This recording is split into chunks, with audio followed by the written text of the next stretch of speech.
오늘 우리 함께 나눌 말씀 누가복음 9장 57절에서 62절까지의 말씀입니다. 누가복음 9장 57절로 62절까지 말씀을 저와 여러분들이 함께 교독으로 봉독하도록 하겠습니다. 제가 먼저 봉독하도록 합니다. 길 가실 때에 어떤 사람이 여짜오되 어디로 가시든지 나는 따르리이다.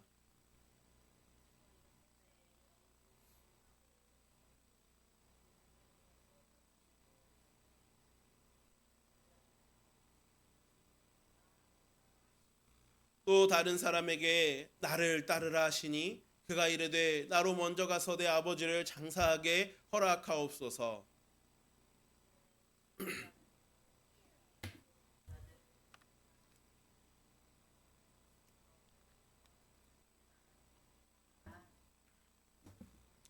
또 다른 사람이 이르되 주여 내가 주를 따르겠나이다마는 나로 먼저 내 가족을 작별하게 허락하소서.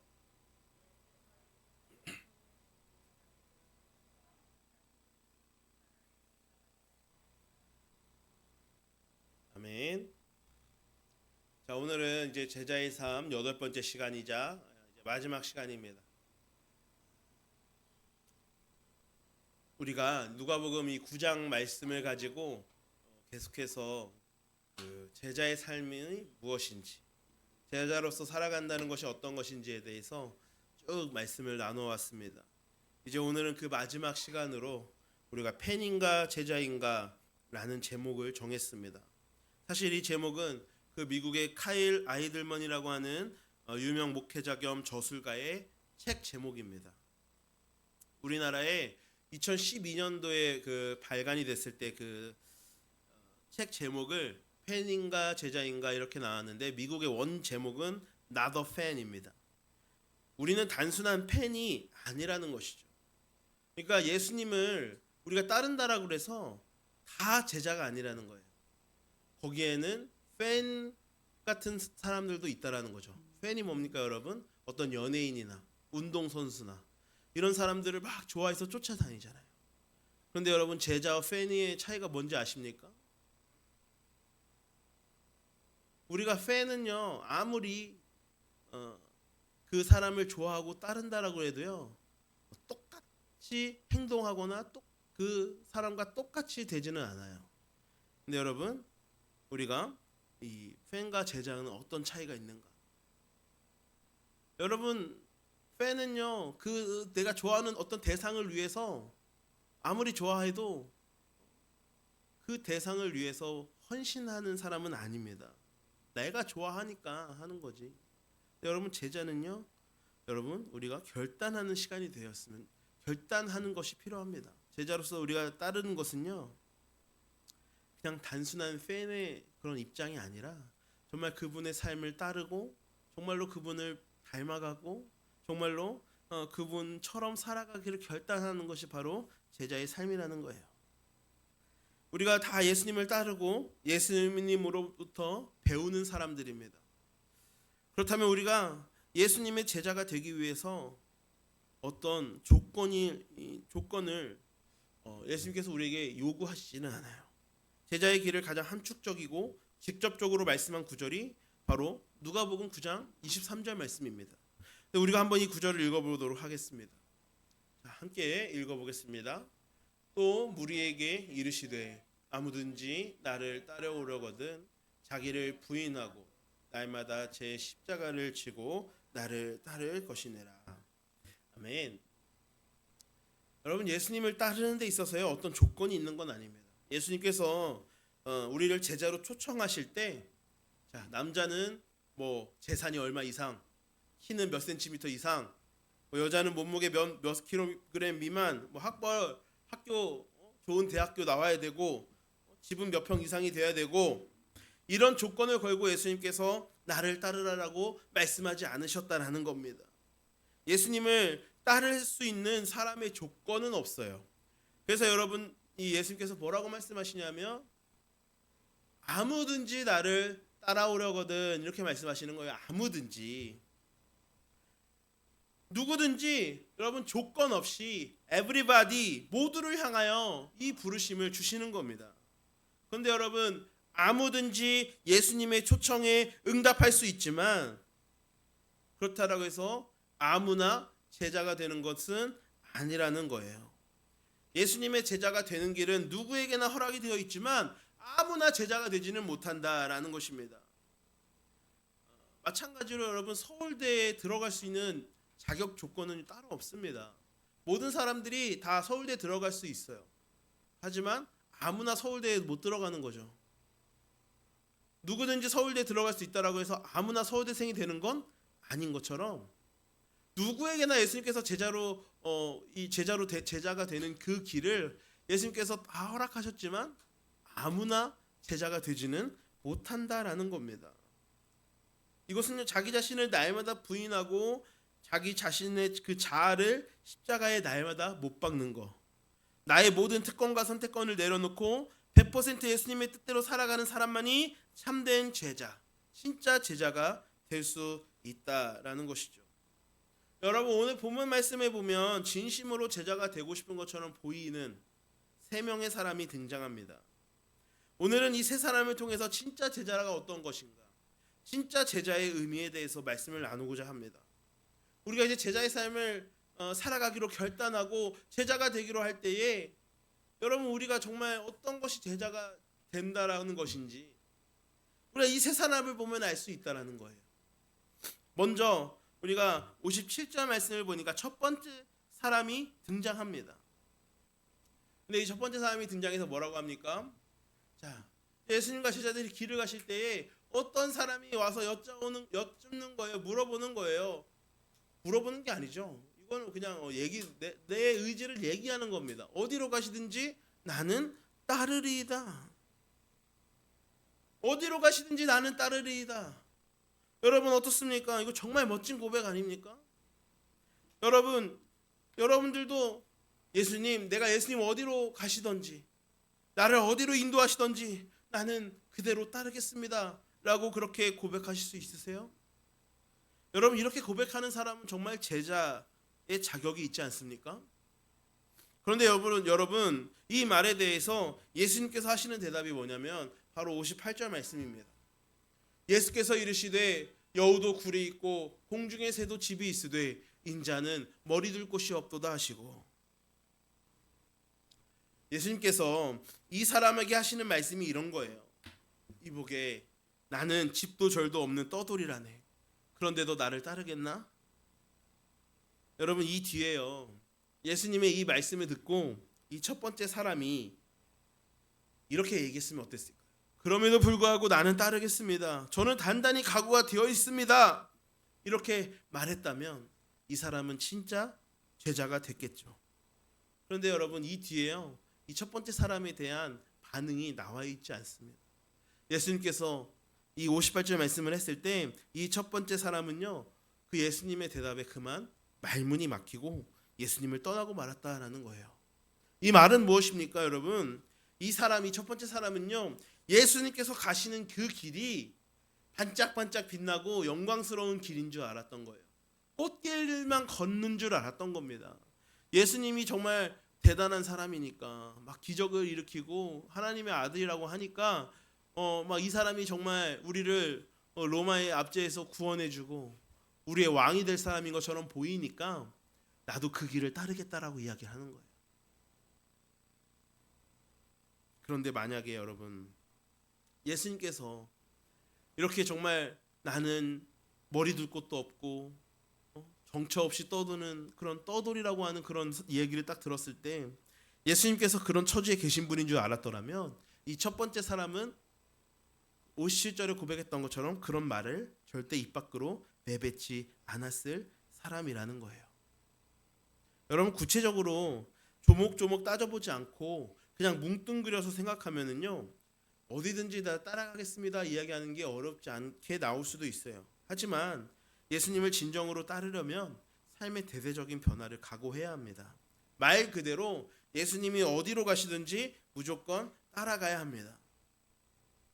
근데 여러분, 어떻습니까? 내가 예수님을 따르며 살겠습니다. 내가 제자로서 예수님을 내 삶의 주인으로 모시고 살아가겠습니다. 이렇게 고백을 하지만 그저 고백만 그렇게 해놓고 어디까지나 내가 하고 싶은 대로 그냥 내가 가고 싶은 대로 그렇게 하고 살지는 않으십니까? 내가 모든 계획 다 세워놓고 주님은 그저 내 계획을 이루어 주시는 분. 내가 내 머릿속으로 내 생각으로 다 계획을 다 세워놔요. 그리고 하나님 이렇게 해주세요. 예수님 이렇게 해주세요. 우리가 그렇게 살아가고 있지는 않느냐는 거예요. 그저 내 계획을 이루어주고 도와주는 분으로 우리 주님을 생각하고 있지는 않습니까? 나는 무슨 대학을 가고 무엇을 전공하고 어떤 직업을 갖고 살아가겠다. 내가 플랜을 쫙 짜놓고 거기에 내 주님의 뜻은 별로 고려하지 않아요. 그저 내 계획, 내 생각, 나의 희망, 내 플랜 이것들을 이루어달라고 그냥 간구만 하고 있는 그런 모습이지 않느냐 이 말입니다. 전에도 이야기했지만 우리가 주님을 기껏해야 차의 조수석에 앉혀놓고 운전석에 앉아서 핸들은 내 손으로 꽉 잡고 놓지 않는 그런 모습들. 내 안에 그리스도를 영접했다라고 이야기하면서도 여전히 내가 보고 싶은 대로 보고 듣고 싶은 대로 듣고 쓰고 싶은 대로 쓰고 먹고 싶은 대로 먹으면서 예수님의 뜻은 전혀 고려하지 않는 그런 삶을 살고 있지는 않습니까? 여러분 어떤 이 첫 번째 사람처럼 많은 사람들이 성급하게 약속부터 하고 봅니다.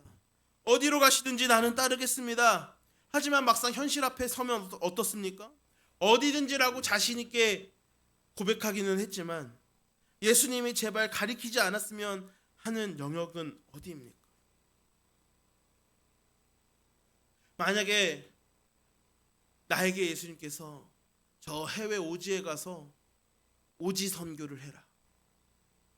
정말 그 원주민들 말도 통하지 않고 문화도 다르고 피부색도 다른 저 아프리카 오지에 가서 그들을 위하여 네 삶을 헌신해라. 주님께서 그곳을 향하여 나를 보내신다라고 할 때에 여러분 자신 있게 내가 그곳에도 내가 따라가겠습니다라고 그렇게 고백하실 수 있으세요? 아유 주님 저는 선교사는 아니에요 주님. 주님 내가 선교를 하더라도 저기 아프리카 오지는 아니에요. 여러분 그게 제자입니까? 그게 어디든지 내가 주님 따르겠습니다라고 고백하는 사람의 정말 그런 모습일까요? 우리가 왜 예수님께 어디든지 내가 따르겠습니다라고 고백하는 게 왜 어려울까요? 예수님 58절 말씀에서도 자기 자신을 따르는 그 길이 위험하고 불확실한 여행이라고 그렇게 하시잖아요. 예수님이 어디로 우리를 데려가실지 심지어 머리를 뉘을 곳이나 있을지 모든 것이 미지수인 겁니다. 그래서 사람들은 선뜻 예수님을 내가 따르겠습니다 고백할 수 없어요. 길이 어디로 이어질지 몰라 두려울 때 우리는 본능적으로 주저하게 됩니다. 그러니까 그런 거예요. 우리가 미래에 대해서 이렇게 하면 어쩌지? 저렇게 하면 어쩌지?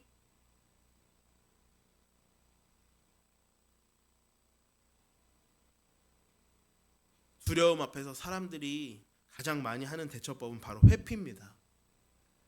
예수님이 나를 어디로 보내실지 모르니까 그냥 귀 닫고 있는 거예요. 예수님께 정말 내가 전적으로 예수님 따르고 내가 예수님 어디로 나를 보내시든지 내가 따르겠습니다라고 이야기하는 것을 회피합니다. 두렵기 때문에. 정말 예수님이 나를 어디로 보내실지 모르니까. 그렇기에 우리가 예수님을 따라 나서겠다라고 하는 그런 결단을 하지 못하는 것이죠. 사실 예수님을 따른다라는 것은요, 편안하고 예측 가능한 삶을 포기하는 겁니다. 그런데 여러분, 그만큼 예수님을 따르는 길은요, 축복과 은혜의 길인 줄로 믿습니다. 진정한 행복과 만족이 오직 예수님을 따를 때에만 경험되게 되어지는 겁니다. 그래서 여러분, 이 첫 번째 사람은요, 호기롭게 나는 예수님을 어디든지 따르겠습니다라고 이야기했지만 예수님께서 야 나를 따르는 거는 쉬운 일 아니야. 나는 머리 들 것도 없고 그냥 정처 없이 떠드는 떠돌이야. 정말 나를 따라올 수 있겠어? 네가 생각하는 그런 편안하고 영광스러운 길 아니야. 어떤 고생할지 나도 몰라. 그런데도 나를 따를 거야?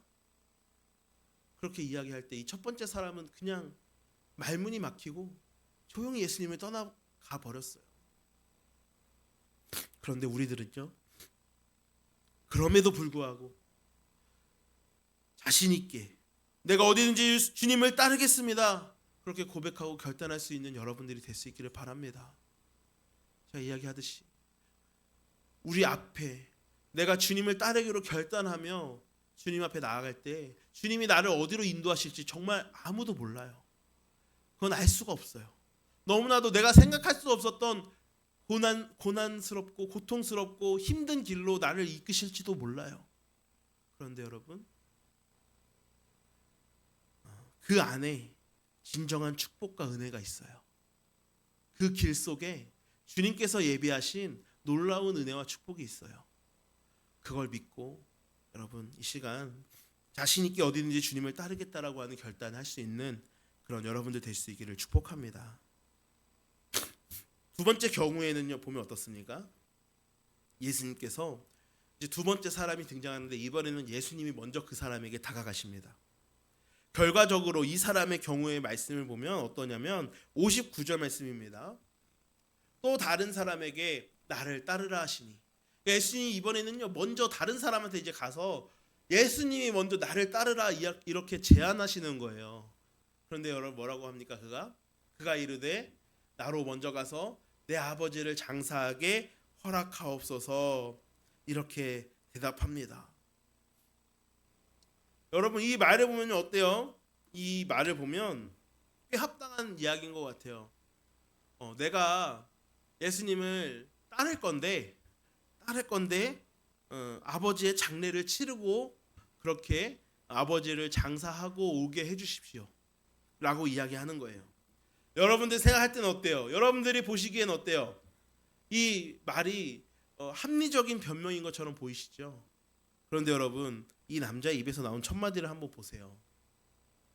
이 남자의 입에서 나온 첫 마디는요, 나로 먼저라는 겁니다. 나로 먼저. 예수님을 따르고 싶은데 지금 당장은 아니라는 거예요. 지금 당장은 아니에요. 그러니까 잠시 예수님과의 관계를 뒤로 미루기 위해서 변명을 내놓는 겁니다. 아버지를 장사하고 오겠습니다. 아버지가 돌아가시면 아버지를 장사를 하고 돌아오겠습니다. 여러분 이걸 보면은요 마치 이제 아버지가 오늘 내일 하시는 것처럼 생각이 들죠. 아버지의 장례를 치르고 싶다는데 그거 뭐 잘못인가? 예수님이 너무하신 거 아닌가? 아버지의 장례를 치르게 허락하실 수도 있지 않은가? 이렇게 생각할 수도 있습니다. 그런데 여러분 이 사람의 그 사정을 우리가 정확하게 알 수는 없지만 지금 이 사람의 아버지가 바로 당장에 내일 바로 아버지가 돌아가시는 그런 상황이 아니라는 거예요. 그럼 이 사람이 지금 이야기하는 요점은 뭐냐면 내가 나중에 예수님을 따르기는 할 건데 내가 나중에 제자로서 살기는 할 건데 지금 당장은 아니라는 겁니다. 지금 당장에는 좀 봐달라. 주님 지금 당장은 아니에요. 저 좀 봐주세요 라고 이야기하는 겁니다. 예수님께서는 이에 대해서 용납하지 않으십니다. 지금 바로 당장 나를 따르라. 주님은요 지금 바로 우리들이 당신을 따르기를 바라고 계시다라는 겁니다. 여러분 제가 중고등학교 시절에 친하게 지냈던 동생이 있었습니다. 교회에서 동생이 있었는데 자, 이 동생을 데리고 중고등학교 시절에도 신앙생활 하면서 같이 기도하고 같이 찬양하고 예배드리고 제가 신학교 올라가고 이 교회에서 아동부 교사할 때도 이 동생을 데리고 같이 교사도 하고 봉사도 같이 시켰습니다. 또 이 친구 이제 청년부 올라와가지고 활동도 잘 안 하고 그러는데 이 친구가 이제 대학을 재수를 했어요. 이 재수를 할 때도 이제 데리고 제가 막 봉사시키고 그랬는데 이제 이 친구가 또 군대를 가야 돼서 이 교사를 내려놓고 군대를 갔습니다. 그리고 저도 이제 다른 교회 사역을 나가서 다른 교회에서 사역을 하고 그랬는데 이 동생이 이제 군대 갔다 와서도 교사를 다시 안 하고 그냥 예배만 드리고 어영부영 신앙생활 한다라는 거예요. 그래서 제가 이 동생 만나면은 항상 너 교사 좀 해라. 너 봉사 좀 해라. 예배 좀 잘 드려라. 맨날 그렇게 신앙생활 열심히 하라고 권면해도요. 말을 듣지 않는 겁니다. 이 친구가 그때 하는 변명이 뭐였냐면 나 저기 취직하면 그때 할게. 대학 다닐 때니까 취직하면 교사도 하고 신앙생활도 열심히 할 거야. 그렇게 변명을 하는 겁니다. 그러면서 이 친구가 그때 이제 공무원 시험을 준비했거든요. 공무원 시험을. 잘 그 시험만 통과하면은 이제 열심히 봉사하고 신앙생활도 열심히 하겠다는 거예요. 근데 여러분 이 친구가 한 3년, 4년 공부를 해도요. 공무원 시험이 붙지를 못하는 겁니다. 공무원이 안 됐어요, 결국. 그렇게 이 친구가요. 공무원 시험에 시간을 보내다가 그냥 다시 학교 복학해서 학교 졸업하고 그 다음엔 또 계속 구직 활동하고 그러니까는 또 계속 교회를 열심히 신앙생활 안 하는 거예요. 어영부영 그냥 교회 발만 살짝 담가놓고 그렇게 어영부영 신앙생활 하는 겁니다. 그러다가 이 친구가 이제 뭐 기술을 배우고 뭐 그래서 취직을 했어요. 취직해서 열심히 하겠다고 그러더니 취직을 하니까 또 이 친구가 교회에 열심히 나오고 예수님도 잘 믿고 교사도 다시 하고 그랬을까요? 아직도 이 친구가 정신을 못 차리고 그냥 교회 다니는 둥 마는 둥 하면서 그렇게 그냥 사람들하고 어울려 다니고 술 마시러 다니고 맨날 그러는 겁니다. 이 친구가 이제 결혼도 하고 가정도 꾸렸는데 아직도 신앙생활을 그렇게 어영부영 하고 있는 모습을 봐요.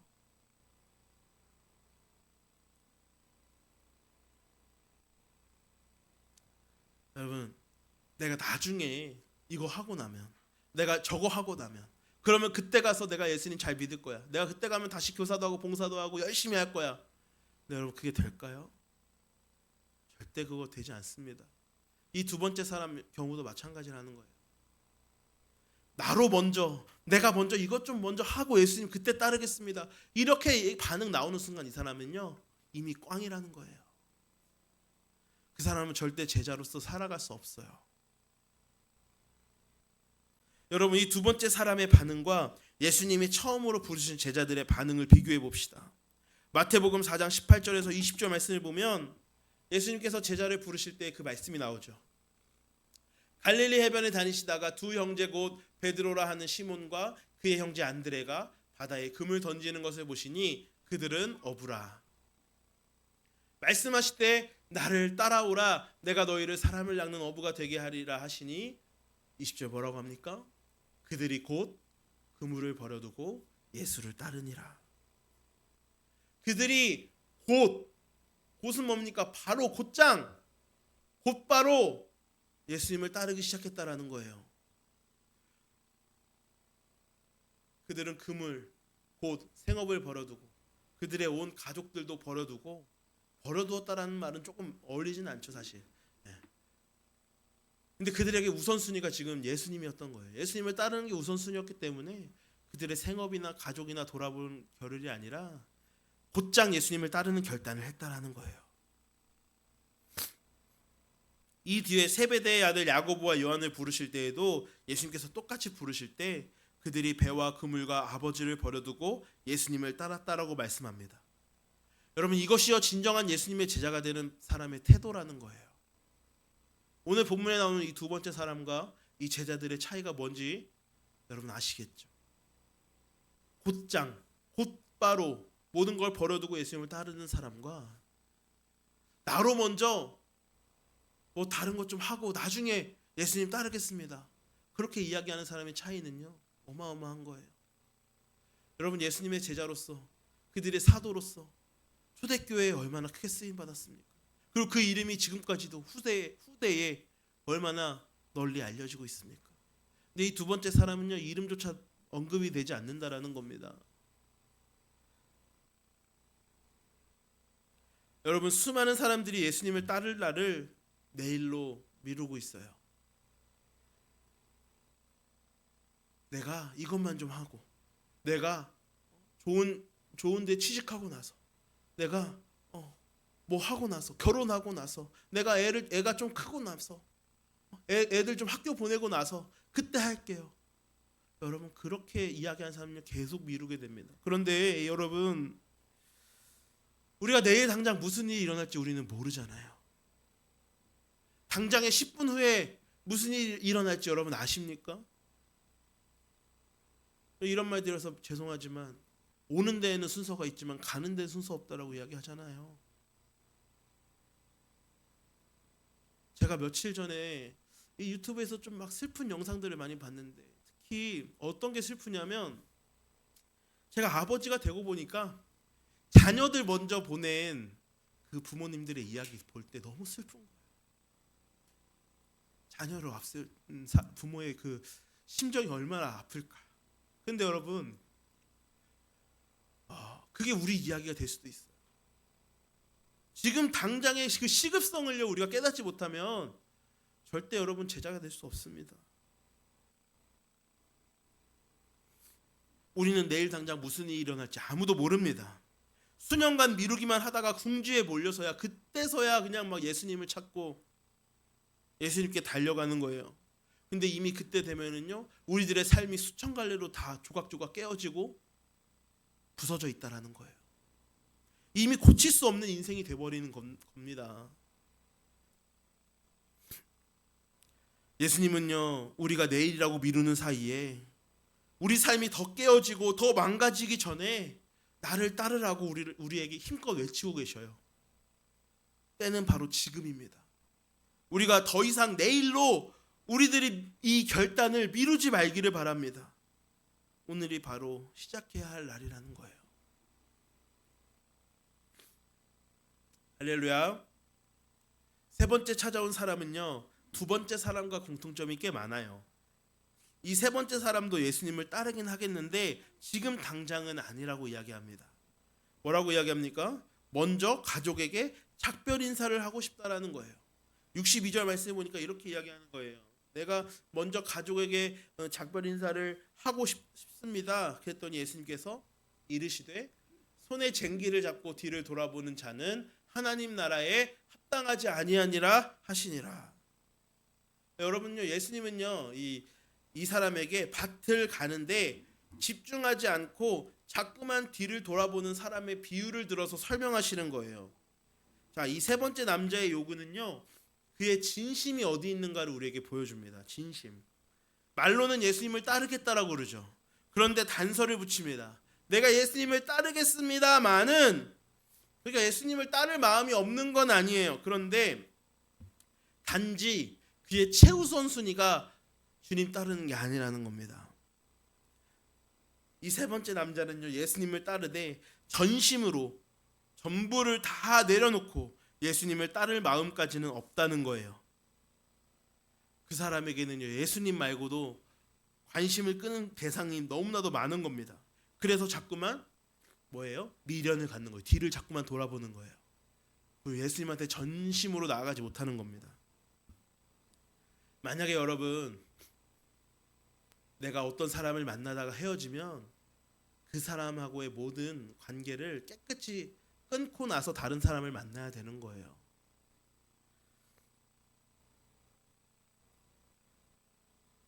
새로운 사람과 진심으로 새로운 시작을 하고 싶으면 이전에 만났던 사람과는 관계를 완전히 깨끗하게 끝내고 뒤를 돌아보지 말아야 되는 거죠. 여러분 예수님을 진정으로 따르기로 결단하면은요 여러분 진짜 제자가 되기를 결단하면은요 그때부터는 뒤돌아보지 말아야 된다라는 겁니다. 예수님이 우리의 전부를 요구하시는 데에는요 이유가 있어요. 우리가 가장 포기하지 못하는 것, 우리가 자꾸 미련을 두고 뒤돌아보게 만드는 그것, 바로 그것이 우리들의 구원을 발목 잡을 가능성이 가장 높기 때문이에요.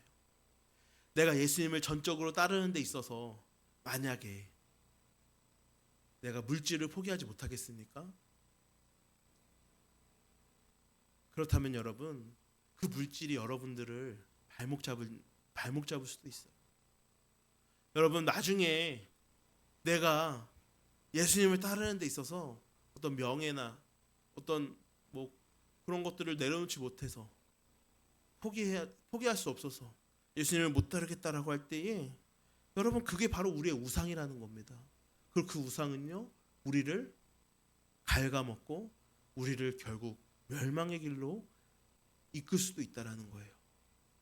이거는요 구원을 받고 못 받고의 문제가 아니라요, 그것 때문에 정말 우리는 죽을 수도 있는 거예요. 정말 멸망의 길로 갈 수도 있는 겁니다. 우리는 너무나 쉽게 이야기합니다. 주님, 제가 제자가 되겠습니다. 주님을 따르겠습니다. 그렇지만 진짜 제자가 된다라고 하는 것은요, 어디서든지 언제든지 또 무엇이든지 예수님을 따르는 겁니다. 거기에는 내가 정말로 버리지 못하는 돈에 대한 욕심, 성공에 대한 집착, 친구를 사랑하는 마음, 술을 사랑하는 마음, 그런 것들이 될 수가 있겠죠. 근데 그것이 여러분, 그것이 우상이 되면 그것이 우리를 구원으로부터 탈락시킬 수도 있다라는 겁니다. 예수님을 따르는 것은요 단순한 결심이 아닙니다. 온전한 헌신을 의미하는 것이고, 제자가 지불해야 할 대가가 무엇인지를 알고 그 삶을 살고자 열망해야 됩니다. 중요한 거는요, 우리가 제자로 결단하고 제자로 살아갈 때요 대가가 있어요. 우리가 희생해야 될 게 있다라고요. 포기해야 될 게 있다라고요. 그런데 그거 포기 못하면은 결국 우리는 제자로서 살아갈 때 얻게 되는 놀라운 축복과 은혜를 잃게 되는 거예요. 경험하지 못하게 되는 거예요. 그런데 여러분, 우리가 제자로서 결단하고 우리의 어떤 그런 대가를 지불했을 때에는요, 우리가 포기한 것 그 이상으로 훨씬 더 넘치는 그런 복과 은혜를 주님께서 우리에게 부어주십니다. 여러분, 나를 따르라고 말씀하시는 예수님의 부르심이요, 때로는 고통스러울 수 있습니다. 하지만 결국 그것은요 가장 행복한 부르심인 줄을 믿으시기를 바랍니다. 그 삶은 진짜 예수님과 함께하는 삶이고 놀라운 영광이 기다리고 있는 삶이기 때문입니다. 이 시간 우리가 진짜 제자가 되기를 결단합시다. 그리고 내가 어디를 가시든지 주님을 따르겠습니다 라고 이야기할 때 나중으로 미루지 마시고, 내가 이것만 좀 하고 이것만 좀 이루고 그렇게 미루지 말고 지금 당장 결단하세요. 그리고 내가 내려놓지 못하고 있는 나의 어떤 욕심, 즐거움, 쾌락, 권리, 그런 즐거움, 모든 건 내려놓고 주님만 따르겠습니다 결단하는 우리 모든 동아교회 성도님들 되시기를 주님의 이름으로 간절히 축원합니다.